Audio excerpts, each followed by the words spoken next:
दूसरी जानिब दरख्शां थाने की हदूद में डकैतों ने दुकान में घुसकर लूटमार की कोशिश की है। डाकुओं ने इसी लूट की दुकान को लूटना शुरू किया। बराबर में मौजूद दुकान से दर्जी ने आकर इस पर मुसाहमत की। डाकुओं ने फायरिंग करके दर्जी को जख्मी कर दिया। हमारी नुमाइंदा अनुषा जाफरी जायवक़्वा पर मौजूद है, उनसे जानेंगे, बताइएगा। जी बिल्कुल देखिए, इस वक्त हम दरख्शा थाने की हुदूद में खड्डा मार्केट गिजरी की तरफ मौजूद है। यहाँ पर अब से कुछ देर पहले जो है वो डकैती की कोशिश की गई है। इजी पैसा और जो है वो जो टेलर शॉप है यहाँ पर, और डाकुओं ने 3 फायर ऑन किए हैं, जिससे दर्जी जो है वो शदीद जख्मी हुआ है। ये दर्जी की दुकान है और इस साथ में इजी पैसा की दुकान है। 2 मोटरसाइकिल पर 2 डकैत आते हैं और दूर दूर तक कहीं पर भी सीसीटीवी फुटेज जो है वो मौजूद भी नहीं है। एक सीसीटीवी फुटेज वहाँ लगी हुई है और दूसरी जो है वो उस बिल्डिंग के ऊपर लगी हुई है। हम देख रहे हैं कि सुबह सवेरे जो है वो डाकुओं की जानिब से लूटने की कोशिश की गई है। यहाँ पर होटल भी जो है वो मौजूद है और जो है वो वाकया जो है वो किस तरीके से पेश आया है, थोड़ा सा जानने की कोशिश करेंगे। ये बताइएगा, सुबह कितने बजे का वाकया? सुबह 8 बजे का वाकया, 8 सवा 8 बजे का वाकया। क्या हुआ था? तो बंदे आए थे, तो हम लोग अंदर थे, काम पे थे और दुकान वाले थे, दुकान खोलते थे। उस टाइम 2 बंदे आए तो उसको हमला किया। तो फिर उसने आवाज़ें मारे, वो होटल की तरफ आया था। दोनों मोटरसाइकिल पे फिर बैठ गया। 2 मोटरसाइकिलें थी। तो फिर एक बंदा उसके पास भागने गया था, उसने हमला करा था। फायरिंग उसने डकैती वाले ने फायरिंग किया। मुझे ये बताएं, आपका होटल यहाँ पर है, पुलिस नजर आती है, गश्त नजर आता है? हाँ, पुलिस वाले आते तो हैं। ये क्या पुलिस का गश्त भी और डकैती है? उसी टाइम जो थे, अब चेंज होता था, उस 8 बजे जो पुलिस वाले चेंज होता है, डिप्टी चेंज करते हैं। जब हमला हो गया, पुलिस वाले मेरे पास 10 मिनट में वापस अंदर आ गया। बिल्कुल, ये 2 डाकुओं ने लूटने की कोशिश की। 2 मोटरसाइकिल थे और ये होटल भी खुला हुआ था। सुबह 8-9 बजे का ये वाकया है। जैसे ही ये यहाँ पर पहुंचे हैं तो 2 डाकुओं ने जो है वो लूटने की कोशिश की है और हम देख रहे हैं कि कराची में लूटमार की वारदातें बढ़ती जा रही है। पुलिस की जानिब से जो है वो डकैतों के गिर्द घेरा तंग नहीं किया जा रहा। दरख्शा थाने की ये हुदूद है और पोस्ट इलाका कहलाता है ये डिफेंस का, कि वहाँ पर अगर मेरे कैमरा मैन आपको दिखाएं, ये DHE की स्ट्रीट जा रही है। डकैत जो है वो आते हैं, लूटने की कोशिश करते हैं, मजामत करने पर गोली मारकर जो है वो जख्मी कर देते हैं। जो ये टेलर शॉप का जो बंदा था, उसको शदीद जख्मी हालत में जो है वो अस्पताल मुंतकिल कर दिया है। और यहाँ पर अतराफ में कहीं पर भी CCTV फुटेज भी जो है वो मौजूद नहीं है। फिलहाल जो है वो पुलिस सुबह अब देख रहे हैं कि जिस तरह होटल वाले का कहना है कि पुलिस का गश्त होता भी है, लेकिन जो है वो डकैत धड़ल्ले से वारदातें जो है वो सर अंजाम दे रहे हैं। जी ठीक है अनुषा, आप हमारे साथ रहें। तेज़ रफ्तारी और लापरवाही से कीमती जाने जाने लगी। गुज़श्ता 24 घंटों में मुख्तलिफ ट्रैफिक हादसा में 10 अफराद जाँ बहक हो गए। हब रिवर रोड पर मोटरसाइकिल फिसलने से 2 अफराद जाँ बहक। नागर पुल पर हादसे में कार पोल से टकरा गई, ड्राइवर जिंदगी की बाजी हार गया। शहर में एक और बड़ा हादसा होते होते बच गया। रिग रोड पर पत्थरों से भरा डंपर उलट गया। हादसे में कोई जानी नुकसान नहीं हुआ। पुलिस ने ड्राइवर को हिरासत में ले लिया। हमारे नुमाइंदे उसामा मलिक सेक्शन ऑफिसर के साथ मौजूद हैं, उनसे जानेंगे, बताइएगा। जी बिल्कुल, शारा फैसल के मकाम रिग रोड पे जो है वो रात गए ट्रैफिक हादसा पेश आया, जिसके नतीजे में जो है वो कोई जानी नुकसान तो नहीं हुआ, लेकिन ये एक शदीद जो है वो ट्रैफिक हादसा था, खौफनाक ट्रैफिक हादसा था। डंपर जो है वो उस रोड से अचानक ख़राब हुआ जब उसकी ट्रक आगे जो स्टेयरिंग है वो फ्री हुआ और उससे घिसड़ता हुआ डंपर इस रोड तक यहाँ पर पहुँचा और जब इसके पार आकर उल्टा और इससे जो है वो पत्थर फुटपाथ पर गिरे। अगर खुदा न खास्ता कोई शख्स यहाँ पर होता तो वो अपनी जान से हाथ धो बैठता। शदीद हादसा था। इस वक्त हमारे साथ यहाँ के एसओ साहब मौजूद हैं, इनसे तफसीलात जानते हैं। बताइएगा, ये कब हादसा पेश आया? बात ये है कि सुबह ये आया है राशिद मिनाज की तरफ से ना, तो इसका वो टायरा टूटा है, टायरा की वजह से ये गलती हुआ है। लेकिन ये है कि फुटपाथ के ऊपर गलती हुआ है, कोई जानी नुकसान वगैरह नहीं हुआ है। ड्राइवर मेरी कस्टडी में है, मैं मौके पे पहुंचा हूँ बिल्कुल, जैसे मुझे इतला मिली है ना, मैं पहुंचा 2-4 मिनट में पहुंच गया था यहाँ पे, नज़दीक ही रहता हूँ मैं। तो ड्राइवर मेरी कस्टडी में, इंशाल्लाह इसका भी सीधा करा के इस पर मुकदमा वगैरह कायम कराएंगे तो अल्लाह आसानी पैदा करेगा। बाकी कोई ऐसा मसला नहीं है। कुछ जानी कार्रवाई क्या होगी? कार्रवाई इस पर मुकदमा कायम होगा जी, 270 मुकदमा हम बिल्कुल कराएंगे इस पर। ये जो डंपर है ना, ये जो तरक्याती काम हो रहा है सरकारी तौर पर, उनका डंपर था कोई, तो ये डिसबैलेंस हुआ है उसमें ना, तो उसकी वजह से ये प्रॉब्लम हुई है बिल्कुल। बाकी ऐसा कोई है कि शुक्र अल्हम्दुलिल्लाह कोई ऐसा जानी नुकसान नहीं हुआ है। जी बिल्कुल, इस वक्त जो है हमारे साथ एसओ साहब मौजूद थे और बता रहे थे कि कोई जानी नुकसान नहीं हुआ। ड्राइवर पे अब जो है वो मुकदमा दर्ज किया जाएगा और उसके बाद ही फिर मज़ीद जो है वो कार्रवाई अमल में लाई जाएगी। जी, सड़कों पर कानून की खिलाफ वर्जी करने वालों के खिलाफ ट्रैफिक पुलिस मुतहरिक। सदर रिगल चौक पर गफलत और लापरवाही बरतने वाले ड्राइवर्स के खिलाफ कार्रवाई जारी। सेक्शन ऑफिसर फ्रेडी अमीर मिनहास कहते हैं कि कानून पर अमल न करने वालों के साथ सख्त एक्शन कर रहे हैं। तफसील जानेंगे मुबश्शिर हुसैन से, बताइएगा मुबश्शिर। जी बिल्कुल, गुज़श्ता कुछ माह से DIG ट्रैफिक अहमद नवाज चीमा के सख्त अहकामात हैं ट्रैफिक पुलिस हुकाम को, एहलकारों को, अफसरान को कि स्याह शीशे वाली गाड़ियों के, टिंटेड शीशे वाली कार्स हों, मोटर बाइक्स हों, उसके साथ जो है वो हैवी ट्रैफिक के खिलाफ भी रात 11 बजे से कब रोडों पर पाबंदी आयद की गई है। मैं इस टाइम लीगल चौक के मकाम पर मौजूद हूँ। मेरे साथ सेक्शन अफसर हैं अमीर मिनाज साहब। ये बताइएगा सर, आप चूँकि प्रेडी के सेक्शन अफसर हैं, प्रेडी सेक्शन के, क्या कहेंगे किस हवाले से अहकाम लिए जा रहे हैं पुलिस की जानिब? जी, हमें बाला अफसरानी की तरफ से वाज़ेह अहकामात हैं कि fancy number plates, tinted glass, revolving lights और हूटर वगैरह जिस गाड़ियों में लगे हैं उनके खिलाफ हम कार्रवाई कर रहे हैं। और यहाँ हैवी ट्रैफिक जो है, यहाँ इस शहर में तो वैसे दाखिला मना यहाँ आती नहीं है। जहाँ हैवी ट्रैफिक अगर कोई इक्का दुक्का आ जाए तो उसके खिलाफ भी हम कार्रवाई करते हैं।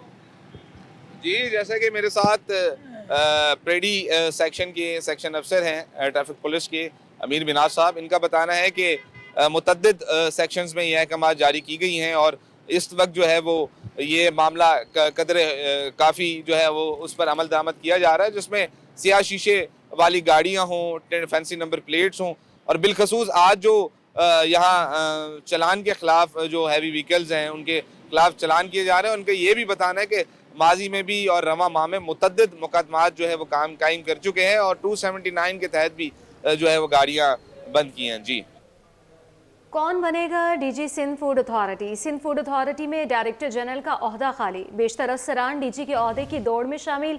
चीफ सेक्रेटरी ने ग्रेड 19 के 2 अफसरान की सिफारिश मुस्तरद कर दी। ग्रेड 19 का एक और अफसर जैनुल आबिदीन अंसारी डीजी बनने की दौड़ में शामिल है। चीफ सेक्रेटरी ने ग्रेड 19 के 2 अफसरान की सिफारिश मुस्तरद की है। ग्रेड 19 का एक और अफसर जैनुल आबिदीन अंसारी डीजी बनने की दौड़ में शामिल। महकमे खुराक के मुआविन खास जब्बार खान ने 19 ग्रेड के 2 अफसरान की सिफारिश की। अफसरान में शादिया जाफर और फवाद गफ्फार तुमरो शामिल हैं।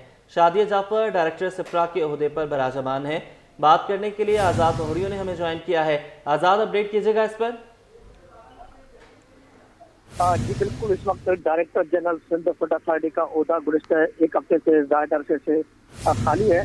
जिस ओहदे की दौड़ में 3 जो है 19 ग्रेड के अफसरान दौड़ में शामिल हो गए थे, जिसमें 2 अफसरान को जो है दौड़ से चीफ सेक्रेटरी सिंध ने आउट कर दिया। इस हवाले से मामले खास महकमा खुराक अब्दुल जब्बार खान ने चीफ सेक्रेटरी सिंध सैयद आसिफ अदर शाह को हड़ताल की, जिसमें 2 अफसरान के नाम जिसमें डायरेक्टर सिपरा है शादिया जाफर और इसके अलावा एडिशनल सेक्रेटरी बराए खजाना है फवाद गफ्फार तुमरो, उनके नाम हड़ताल किए थे, लेकिन चीफ सेक्रेटरी सिंध ने उन दोनों के नाम मुस्तरद कर दिए। इसके बाद जो है ये भी 19 ग्रेड के अफसर हैं, उन्होंने अब्दुल जब्बार खान से मुलाकात करके उन्होंने ये दरख्वास्त की कि उनको डीजी सिंध के ओहदे पर तैनात किया जाए। जिसके बाद जब्बार खान ने उन्हें यकीन जारी करवाई कि उनको डीजी सिंध फूड अथॉरिटी तैनात किया जाएगा। लेकिन इस वक्त चीफ सेक्रेटरी ने इसके नाम की अपनी मंजूरी के हवाले से किसी किस्म का कोई फैसला नहीं किया, जिसके बाद सिंध फूड अथॉरिटी के मामला जो है गुज़िश्ता एक हफ्ते से जो है इल्तवा का शिकार है और जो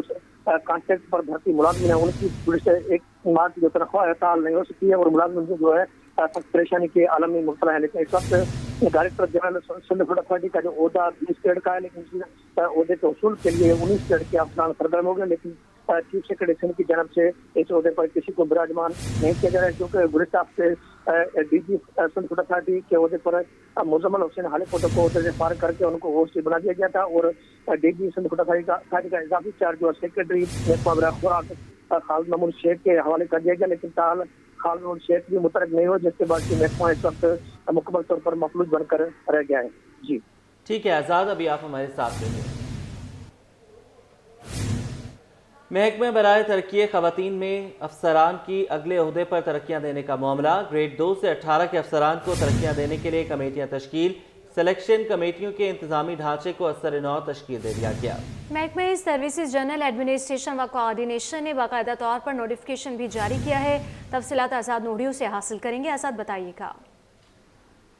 जी बिल्कुल, सरकार ने महकमा बराए तरक्की ख़वातीन में 2 से 18 के मुलाजिम को अगले ग्रेड में तरक्कियाँ देने के लिए सेक्रेटरी और डायरेक्टर की सरबराही में 2 अलग अलग से सिलेक्शन कमेटियां कायम कर दी हैं, जिसका महकमा सर्विसेज जनरल एडमिनिस्ट्रेशन व कोऑर्डिनेशन ने नोटिफिकेशन जारी कर दी। ये 2 से 18 ग्रेड तक के मुलाजिम को अगले ग्रेड में तरक्कियां देने के लिए कमेटियां बनाई दी गई हैं, जिसमें 16 से 17 और 18 ग्रेड के अफसरान को तरक्कियां देने के लिए सेक्रेटरी की सरबराही में कमेटी 5 रुकनी बना दी गई है। कमेटी में additional secretary services, 1 additional secretary तरक्की व खवातीन, डायरेक्टर डिप्टी सेक्रेटरी महकमा तरक्की व खवातीन शामिल हैं। इसके अलावा 2 से 15 ग्रेड तक के मुलाजमिन को तरक्कियाँ देने के लिए डायरेक्टर तरक्की व खवातीन की सरबराही में 5 रुकनी कमेटी कायम कर दी गई है। कमेटी में deputy secretary services 2, deputy secretary तरक्की व खवातीन शामिल है। इसके अलावा डिप्टी सेक्रेटरी या सेक्शन अफसर HR तरक्की व खवातीन को भी मेंबर के तौर पर शामिल किया गया है। इसके अलावा असिस्टेंट डायरेक्टर तरक्की व खवातीन को भी मेंबर के तौर पर शामिल किया गया। ये 2 से 18 ग्रेड तक के मुलाजमिन को तरक्कियाँ देने के लिए असर नो तश्कील यानी ढांचा बना दिया गया है, जिसके तहत जो है अफसरान को अगले ग्रेड में तरक्कियाँ दे दी जाएंगी। जी आसाद, हमारे साथ ही रहिएगा।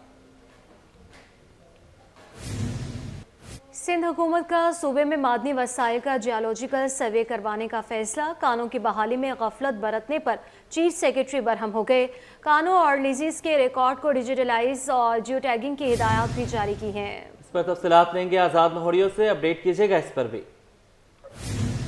जी बिल्कुल मोहम्मद मूसा, इस हवाले से चीफ सेक्रेटरी सिंध सैयद आसिफ अहमद शाह की ज़ेर सदारत से महकमा मदनियात का अहम इजलास हुआ है। इजलास में सेक्रेटरी मदनियात और डायरेक्टर जनरल मदनियात समेत महकमा मदनियात के दीगर अफसरान ने शिरकत की है।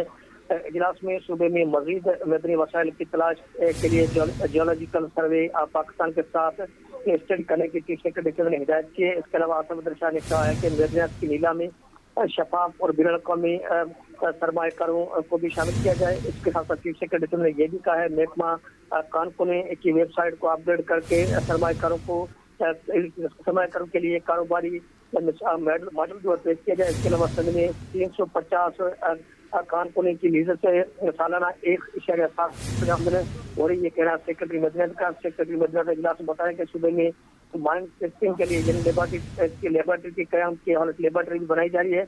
उन्होंने उस मौके पर चीफ सेक्रेटरी संघ ने कहा कि कानून और लीजर के रिकॉर्ड को डिजिटल करके जियो टैगिंग की इजाजत कर दी गई है। इसके अलावा चीफ सेक्रेटरी ने यह भी कहा है पाकिस्तान जियोलॉजिकल सर्वे के साथ एक दी जाए और सूबे में इजाफी के दरख्त सेक्रेटरी ने कानून की बहाली के किया और कहा कि कानूनी की मालूमात में पर जो खुदाई के मामला है उस पर जो गढ़ों के भरने के इकदाम को यकीनी बनाया जाए और निजाम के अमल को शफाफ बनाने के जरिए सिंध के मदनी वसाइल को मुकम्मल फवायद हासिल करने के लिए तमाम तरह के इकदाम भी किए जाए। सेक्रेटरी मदनियात को आइंदा जो है कानूनी के हवाले से मामला है उनमें गफलत बरतने पर सख्त बरतने का इजहार किया और कहा है कि इस मामले को ठीक किया जाए, वरना उनको इस मुद्दे पर विराजमान रहने नहीं दिया जाएगा, क्योंकि ये मामला कई दिनों से आ रहा है लेकिन महकमा मदनियात उस पर अमल दरामद करने को तैयार नहीं है। जी ठीक है, बहुत शुक्रिया, आपने हमें अपडेट किया। स्टॉक मार्केट में तेजी का रुझान बरकरार। 100 इंडेक्स में 1614 पॉइंट्स का इजाफा। इंडेक्स 1,10,510 की सतह पर ट्रेड। इस वक्त मार्केट की क्या सूरत हाल है जान लेंगे हमारे नुमाइंदे अयास राना से। बताइए कि अयास। जी बिल्कुल, जैसे आज हम बात करें कारोबारी हफ्ते का तीसरा रोज़ है और मार्केट में जो तेज़ी का तसलसल था जो कल टूटा था वो आज दोबारा से बहाल हुआ है। मार्केट में कल हमने देखा 9 कारोबारी सेशन के बाद जो है मार्केट में एक नेगेटिविटी आई थी, उसके बाद आज मार्केट ने दोबारा कम बैक किया और मार्केट दोबारा से अपनी तेज़ी के तसलसल को बरकरार करते हुए इस वक्त 1500 से ज़ायद पॉइंट जो है वो 100 इंडेक्स पे नज़र आ रहे हैं और मार्केट में 1,10,000 की सतह जो है वो बहाल हो चुकी है। मार्केट की क्या सूरत हाल है उसको जानने के लिए हमारे साथ शहरियार मौजूद है। शहरियार से जान लेते हैं, शहरियार क्या सूरत हाल देख रहे हैं? कल बड़ी एक ऐसा लग रहा था कि मार्केट के अंदर तेजी से नीचे की तरफ आई लेकिन वापस कम बैक कर गई है मार्केट। देखिए 9 मुसलसल सेशन हो गए थे मार्केट को बढ़ते हुए और हमने देखा मार्केट ने कल 1000 से ज़्यादा पॉइंट की कमी की और आज मार्केट ने ना से बाउंस बैक किया बल्कि रिकवरीज भी शो की हैं। खासतौर पर सिक्लिकल स्टॉक्स के अंदर बहुत अच्छी एक्टिविटीज हो रही हैं। ऑटो सेल्स के नंबर आए, इंप्रेसिव नंबर आए, हमने 50% इंक्रीज देखे और उसके साथ साथ जो पाकिस्तानी इकोनॉमिक इंडिकेटर है डे बाय डे इंप्रूव होते जा रहे हैं। आने वाले दिनों में इंटरेस्ट रेट नीचे आएगा, liquidity continue Pakistan stock market में आ रही है जिसकी वजह से इन्वेस्टर काफी ज्यादा एक्टिव हो गए, वॉल्यूम भी आप देख रहे हैं इंक्रीज हो रहे हैं, तो मार्केट कंटिन्यू बढ़ती जा रही है। आपको क्या लगता है कि मजीद आने वाले दिनों के अंदर जो सेक्टर्स हैं वो यही परफॉर्म करेंगे या कुछ रद्दोबदल नजर आ रही है? देखिए हमें लग रहा है कि जो इंटरेस्ट रेट नीचे आएगा उससे ना सिर्फ पाकिस्तानी मईशत का पहिया दोबारा से घूमना शुरू हो जाएगा क्योंकि 15% से नीचे अगर 12% के पास भी इंटरेस्ट रेट आता है, लिक्विडिटी आएगी मार्केट के अंदर, जो पैसा पार्क हुआ है फिक्स इनकम में वो पाकिस्तान स्टॉक मार्केट में आएगा, जिसके बाद सिक्लिकल स्टॉक के साथ साथ हम देख रहे हैं कि जो दूसरे स्टॉक्स हैं वो भी अच्छा परफॉर्म करेंगे। शहरियार ने हमें बताया कि इस वक्त मार्केट के अंदर जो स्टॉक्स जिनकी हम बात कर रहे थे जो पहले परफॉर्म करे था, उसके साथ साथ सिविल सेक्टर है वो भी परफॉर्म करता हुआ हमें नज़र आ रहा है। साथ साथ फार्मास्यूटिकल जो है वो भी एक आज अच्छी उसके अंदर रैली बनती हुई हमने देखी, और साथ ही ऑटोमोबाइल के सेक्टर के अंदर कहा जा रहा है कि मार्केट के अंदर जो खबरें थी जिसके अंदर ऑटोमोबाइल्स के जो अदाद शुमार हैं वो बेहतर आने की वजह से उसके अंदर भी लोगों का इंटरेस्ट बढ़ा है, जो मार्केट को सहारा दे रहे हैं। जहां हमने देखा मार्केट के अंदर एक डिप आया, क्योंकि बहुत ज़्यादा बढ़ने के बाद एक्सपेक्टेड थी मार्केट के अंदर जो है वो एक नेगेटिव इम्पैक्ट आएगा, और जिसके लिए प्रॉफिट टेकिंग हम जिसको कहते हैं, करेक्शन जिसको कहा जाता है हम इसकी ज़बान में स्टॉक एक्सचेंज की, तो वो कल हमने देखा उसका एक प्रेशर था जिसमें काफ़ी 2000 के करीब हमने देखा पॉइंट्स निकले, लेकिन इख्तिताम एक अच्छे नोट पे हुआ, उसको भी रिकवर कर गई मार्केट, लेकिन ओवरऑल सेंटिमेंट्स कल नेगेटिव ही था।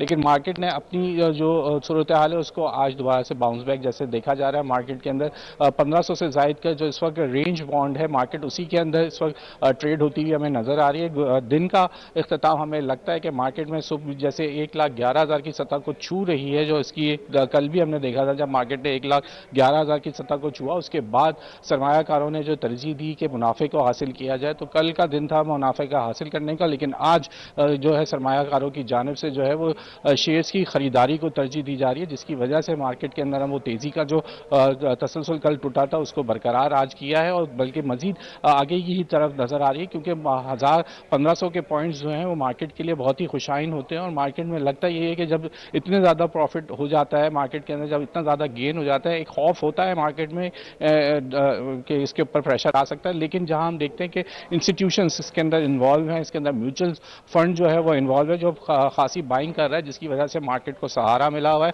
खास करके वो कंपनीज जो अपने स्टॉक खुद दोबारा बाय बैक कर रही हैं, तो वो भी मार्केट के लिए, सरमायाकारों के लिए जो एक अच्छी शुगन समझा जाता है, जिसकी वजह से मार्केट को जो है हम देखते हैं कि मुसलसल तेजी का रुझान है। जितने भी यहाँ पे बहुत शुक्रिया आपने हमें अपडेट किया।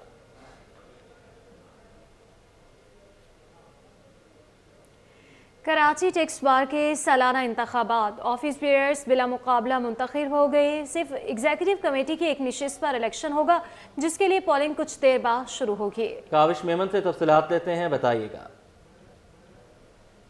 जी बिल्कुल, देखें कराची टैक्स बार के सालाना इंतखाबात का दंगल है। अब से कुछ देर बाद ही पोलिंग का आगाज़ हो जाएगा। देख रहे हैं कि जो ऑफिस बैरियर थे वो तो बिला मुकाबला मुंतखब हो चुके हैं, लेकिन एग्जीक्यूटिव कमेटी की जो सीट है वहाँ पर एक बार फिर समीना मेमन जो है वो मद्द मुकाबिल आई है मुखालिफिन को टफ टाइम देने के लिए। मेरे साथ मौजूद है, उनसे बात भी करते हैं। मैडम बताइएगा, लास्ट टाइम भी आपने इलेक्शन में हिस्सा लिया, शिकस्त हुई, इस बार दोबारा हिस्सा ले रही हैं, क्या बेसिक पर्पज़ है आपका? जमहूरियत का हुस्न है, इलेक्शन होना चाहिए और अच्छी बात है इलेक्शन हो रहा है। और इलेक्शन का मकसद ये है कि इंशाल्लाह हम वेलफेयर के काम में करती रही हूँ और करती रहूँगी। इसमें देखें बहुत से मसाइल हैं हमारे टैक्स बार के, इंशाल्लाह मैं विन करके भी इंशाल्लाह इसमें बढ़ चढ़ के हिस्सा लूँगी। जब पावर में आऊँगी तो पावर में नहीं हूँ फिर भी काम कर रही हूँ, मैं अपना हिस्सा मिला रही हूँ टैक्स बार में। माशाल्लाह मेरे आने के बाद मेरी कोशिश रही कि ज़्यादा से ज़्यादा मेंबरान यहाँ के बने। समीना मेमन मेरे साथ मौजूद थी, उनका कहना है कि एक बार फिर उन्होंने इलेक्शन में हिस्सा लिया है, वो पुरुम्मीद है कि जो नताइज आएंगे उसमें ये अपनी सीट निकालने में कामयाब हो जाएंगे। सर्द हवाओं में कराची बार के सालाना इंतखाबा की गूंज, वोटर्स के लिए लाइब्रेरी की नशिस्त के उम्मीदवार फ़हीम अली मंगी की जानिब से कश्मीरी चाय का एहतमाम, गर्मा गर्म चाय से वकला की तवाज़ो जारी। बात करेंगे जवाद आसिफ से। जवाद बताइएगा।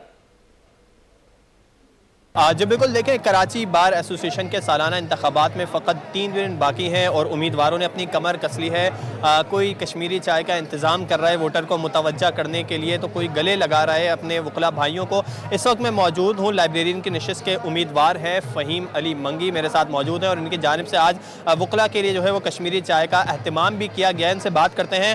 फ़हीम साहब बताइएगा, किस तरीके से चल रही है इलेक्शन सरगर्मी और कितना अहम होता है ऐसी छोटी छोटी तकरीबात? ये जो इलेक्शन होता है, सालाना इलेक्शन होता है, हर दोस्त अपना अपना कैंडिडेट लेके आता है और इलेक्शन कंटेस्ट करवाता है, तो ये छोटे छोटे जो इवेंट्स होते हैं ये बड़े माना रखते हैं। जैसे सर्दी का मौसम है, तेज़ हवाएं चल रही है, दिसंबर आ गया है और आपको पता है कि इतनी सर्दी जो है कराची में लोग कम बर्दाश्त करते हैं, कल हमने लेडीज़ बार में रखी थी, लेडीज़ में हमारी सिस्टर के लिए चाय रखी थी, कश्मीरी चाय, तो ज़बरदस्त इवेंट था हमारा कल, वो भी अल्हम्दुलिल्लाह सक्सेसफुल हो गया। उसके बाद हमने सोचा कि हमारे जो वकला भाई है उनके लिए भी कश्मीरी चाय होनी चाहिए, तो अल्हम्दुलिल्लाह हमने यहाँ पे रखा हुआ है, अपना सिस्टम रखा हुआ है और काफ़ी दोस्त आ रहे हैं। अभी वकीलों का इलेक्शन एक दोस्ती वाला इलेक्शन होता है, हर बंदा यहाँ पे आता है, अपने दोस्त को सिलेक्ट करता है, अपने दोस्त को देता है। अल्हम्दुलिल्लाह मैं 2023 में as a chairman environment committee यहाँ पे रह चुका हूँ और मेरी बेस्ट परफॉर्मेंस थी 2023 में, जो तकरीबन सिटी कोर्ट के वकला बेसिकली मुझे नाम से ही जानते हैं। मैं ये नहीं कहता कि किसी ने काम किया नहीं किया, उसका अपना परफॉर्मेंस है। मेरी कोशिश ये है कि सबसे पहले इशू है यहाँ पे नेट का इशू है, मैं बेहतर कराऊंगा नेट को। देखा आपने फ़हीम साहब का यही कहना था, एक टीम तश्कील देंगे, लाइब्रेरी में जो स्पेस का इशू है उनकी कोशिश ये है एक नई लाइब्रेरी का क़याम भी किया जाए। और आज इसी जो मुहिम के सिलसिले में इन्होंने कश्मीरी चाय का भी इंतज़ाम किया है। वो यही कहते हैं कि अगर वो जीतते हैं तो ख़ासकर वकला बरादरी और उसमें जो खुसूसी तौर पर जो नौजवान वकला हैं उनके शऊर और उनकी आगाही बढ़ाने के लिए काम करेंगे। कोरंगी 5.5 नंबर का सरकारी स्कूल भूत बंगले का मंजर पेश करने लगा। फर्नीचर समेत दीगर सहूलियात ना होने के बराबर हैं। प्रिंसिपल समीना फैज़ के मुताबिक मखदूश इमारत इस काबिल नहीं कि बच्चों को बिठा सकें। फर्नीचर की अदम दस्तयाबी के बायस तलबा ज़मीन पर बैठने पर मजबूर हैं। बात करेंगे फ़रहान खान से। फ़रहान बताइएगा। जी बिल्कुल, इस वक्त मैं एक कोरंगी नंबर 5.5 जी एरिया के सरकारी स्कूल के अंदर मौजूद हूँ, जहाँ बच्चे मयारी तालीम हासिल करने के लिए ज़मीन पर बैठने पर मजबूर हैं। मेरे कैमरामैन मोहम्मद हारिस अगर आपको इस स्कूल के मंजर दिखाएं तो यहाँ पे देख के जो वो ऐसा नहीं लगता कि ये स्कूल है। यहाँ पे फर्नीचर की अदम दस्तयाबी की वजह से बच्चे जो वो यहाँ क्लासों में जो वो ज़मीन पे बैठने के ऊपर मजबूर हैं, जबकि टीचर्स के मुताबिक सर्दी की वजह से बच्चे जो वो ज़मीन पे बैठते हैं, जिसकी वजह से उनकी तबीयत भी जो वो ख़राब होती है और क्लासों में जो वो अटेंडेंस भी कम होती है। जबकि अगर इस स्कूल की हालत ज़ार की बात की जाए तो ये स्कूल इस कदर मकदोश है कि इसकी आधी से ज़ायद इमारतें जो है वो मकदोश होने के बाइस जो वो खाली कर दी गई हैं। 1700 से 1800 से ज़ायद जो बच्चे इस स्कूल के अंदर रजिस्टर्ड हैं, लेकिन वो इस तरीके से जो वो यहाँ ज़मीन के ऊपर बैठ के तालीम हासिल करने के ऊपर मजबूर है। महकमा तालीम की ये गफलत और इंतज़ामिया की अदम तवज्जोही है कि जिसके बाइस ये बच्चे जो वो यहाँ पे इस तरीके से बैठ के जो वो तालीम हासिल करने के ऊपर मजबूर हैं। एक क्लास क्या मैं आपको तमाम क्लासेस के मंजर दिखाऊँ तो यही मंजर कशी है कि तमाम क्लासेस के अंदर बच्चे जो है वो इसी तरीके से फर्नीचर की अदम दस्तयाबी की वजह से ज़मीनों के ऊपर बैठ के पढ़ने के ऊपर मजबूर हैं। इस वक्त हमारे साथ इस स्कूल की जो वो हेड मिस्टर्स मौजूद हैं, मैं चाहूँगा उनसे भी थोड़ी बात करूँ। मुझे बताइएगा आपके ये स्कूल के अंदर कितने जो वो बच्चे ज़ेर तालीम हैं और क्या जो वो यहाँ पे सहूलियात का फुकदान है जिस वजह से बच्चे जो वो इन ज़मीनों पर बैठ के जो पढ़ने पर मजबूर हैं? सर मैं ये कहना चाहूँगी कि गवर्नमेंट स्कूल है ये और हम कोशिश कर सकते हैं कि यहाँ हमारी बच्चियों के साथ इस तरह से डेस्कें लाई जाएं और क्लासरूम की बहुत ज़्यादा कमी है, जो कि आप पहले देख के आए भी। हमने कहा कि ये बिल्डिंग हमारी डैमेज हो गई है, जिसकी वजह से उन बच्चों को भी हमने यहाँ मैनेज किया है क्लासरूम में कि भाई इस तरीके से इनको कंबाइन करके बिठा दिया है। तो ये एक अरसे से ये चल रहा है हमारा सिलसिला। और डेस्क्स की तो वाकई फुकदान फर्नीचर हमारे स्कूल में बहुत कम है और यहाँ चौकीदारी का निज़ाम भी कुछ फुकदान है कि चौकीदार हमारे पास अवेल नहीं है या वो चौकीदारी सही नहीं अंजाम देता। तो जिसकी वजह से ये है कि जो रात में लोग आते हैं यहाँ से खिड़की दरवाज़ा निकालते हैं और वो कहाँ जाते हैं ये कुछ पता ही नहीं चलता है। ये बहुत बड़ी मसले हैं हमारे पास। बच्चे जो वो यहाँ पर रजिस्टर्ड हैं और कब से जो वो यही निज़ाम चलता है? सर ये 1800 के करीब हमारे पास बच्चे हैं, प्राइमरी और सेकेंडरी, और चूँकि कैंपस है हमारे पास तो बॉयज़ भी हैं सेकेंड शिफ्ट में और ये पहली शिफ्ट जो है हमारे पास इसमें तकरीबन 1800 के करीब बच्चे हैं। जी बिल्कुल 1800 से करीब ये बच्चे हैं, लेकिन ये मजबूर हैं इस तरीके से जो वो तालीम हासिल करने के लिए। मयारी तालीम तो ये जो हासिल कर ही रहे हैं। मैं चाहूँगा कुछ बच्चों से मैं बात करूँ। मुझे बताओ बेटा, कब से जो आप ये स्कूल आ रहे हो और किस तरीके से जो इसी तरीके से रोज़ बैठ के पढ़ते हो? जी। कौन सी क्लास में हो आप और क्या आप नहीं चाहते कि आपके लिए फर्नीचर आए और आप लोग भी जो अच्छी तालीम हासिल करो? हम चाहते हैं कि हमारे लिए फर्नीचर आए, हम अच्छी तालीम हासिल करें। कौन सी क्लास में हो आप? 4। जी बिल्कुल, ये तमाम वो बच्चे हैं जिनका मुतालबा सिर्फ और सिर्फ मयारी तालीम के साथ जो वो एक अच्छा फर्नीचर भी है, ताकि जो वो ये बच्चे जो वो मयारी तालीम जो वो सही तरीके से हासिल कर सकें। इस स्कूल की बात की जाए तो ये कदीम तरीन स्कूल है, एक बड़े रकबे के ऊपर फैला हुआ है, जिसमें 9 से ज़ायद इमारतें हैं, लेकिन इनमें से आधी से ज़ायद इमारतें जो वो बिल्कुल गैर फ़ाल हैं, मकदोश हैं, वीरानगी का मंजर पेश कर रही हैं, जिसके 22 तलबा की तादाद जो वो ज़ायद होने की वजह से इन बच्चों को जो वो फर्नीचर की अदम दस्तयाबी की वजह से बैठ कर जो वो तालीम हासिल करनी पड़ रही है। जी।